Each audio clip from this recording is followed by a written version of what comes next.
من یه ویلا داشتم در شمال، ویلای هویدا تقریبا 5 تا بعد از من بود.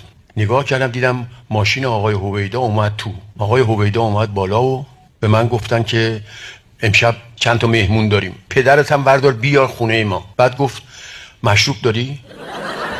گفتم که میخواین یه آبجو بدم خنک باشه بخورین. پدرم یهو پرید وسط با اون لهجه ترکی فارسیش گفت آبجو چیه؟ آراق بخوره. من خجالت کشیدم و آقای هویدا خوشش اومد، گفت آره یه گیلاس ودکا میخورم.